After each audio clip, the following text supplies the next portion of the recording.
Hey gang, thanks for joining us in Changing Around Studio 3. I'm Will Meadows. And I'm Sara Meadows. Today we're going to teach you how to play the game Tacta from the Op.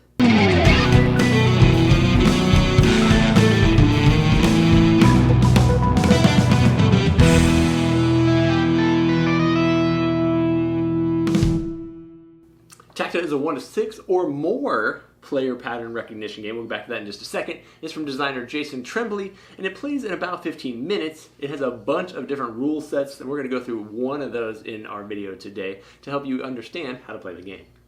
Now we've gotten this to the table at a couple of different player counts, so we thought we'd share our thoughts right after we go over how to play the basic setup. So the setup for this game is super easy. You'll start out by putting the starting card in the middle of the table, and then as long as you're playing with 6 players or less, you'll hand each player a set of identical playing cards. They're identical except for the player color, which has also got colorblind symbols associated with it. Then on each player's turn, they will play the next card from their deck, either from the top of the deck or the bottom, so it gives you a little bit of choice each turn. The card they play will be added to the growing configuration of cards on the table. The main rule to keep in mind is that when you play a card, it cannot mess up the card outline pattern on the card below it. So this card can't be played here, but it can be played here. You also can't overlap more than one card with the card you're playing, but you are allowed to flip, rotate, and overlap any number of ways as long as that outline is consistent. Once everybody has played all of the cards in their hand, you'll count up your score by counting all of the visible dots on your colored cards. So obviously that means your strategy throughout the course of the game is to cover up everybody else's dots and also try and place your cards to protect the dots that you can see. So the strategy is going to come into play where you are trying to cover all of your opponent's dots while also placing your cards strategically to try and keep them from being covered.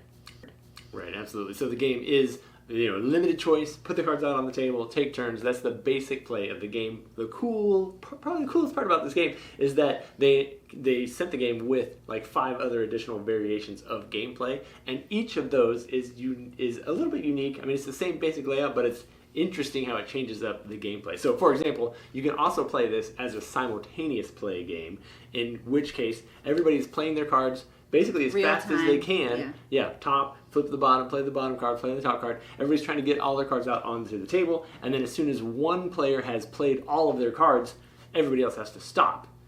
And you would maybe think that if you were the one to get all your cards out first, you would automatically win because you played more cards.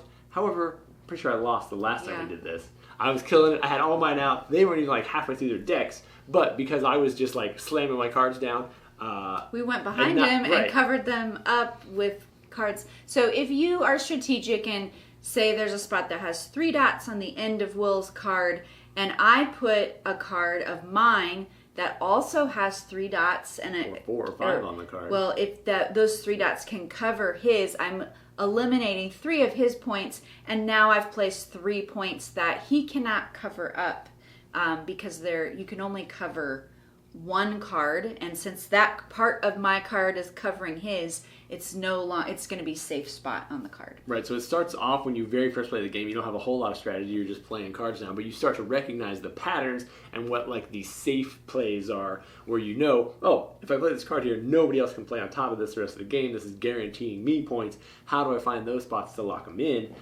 Another variation in the game is you can play teams where you both split your deck, and so each of you has half of the deck. The interesting thing about that is that it allows you to double the number of players. So you could play 12 players easily in this game where everybody's just taking a turn and they're sharing decks. You could even go further than that and split the deck. They really don't tell you where to stop at. So you could have 3 or 4 players using the same deck, which could be crazy. I'm ready to try that one out. And in that case, the rules don't really specify if you're allowed to like help your teammate place cards, but then you've got multiple eyeballs trying to look at these patterns out on the table. So that ups the intensity of the strategy part of it rather than just casually playing cards. Yeah, there's also a sabotage mode. This is the best one. And this, I believe, is 2-player. No, I think you can play with multiple. Okay, we played it as a 2-player. And the cards have some shapes on them that you may not recognize the first if you play any of the other modes. But you select one of those shapes, say triangle, and you pull all the triangles out of your deck and you'll actually give them to another player and you will gain some cards from other players. And now part of your deck is your cards that you're trying to score points with, but you also have somebody else's cards in your hand. And so this one is such a brain burner. That was nice. I did not anticipate. I sat there for a long time on some of my turns. Like, I don't know the best way to play this card because I want to place yours in a bad location to not allow you to get points, but there isn't a good spot for that right now. So let me look at the other side of my deck because you'll hold your cards the same way in just a deck and a stack. And, oh, this one's mine, but I kind of wanted to save this one. So there's a lot of thinking involved in the Sabotage, making it a little, there's a lot of thinking is to try and go back and forth between playing somebody else's cards to have them lose points, but playing your own 4 points. So. That is fun. It was super fun. And I believe so all the cards have the colorblind symbol on them, and then I believe all the cards come in 3 suits. So you do have the triangle, the circle, and the square. So you could easily play 3-player Sabotage.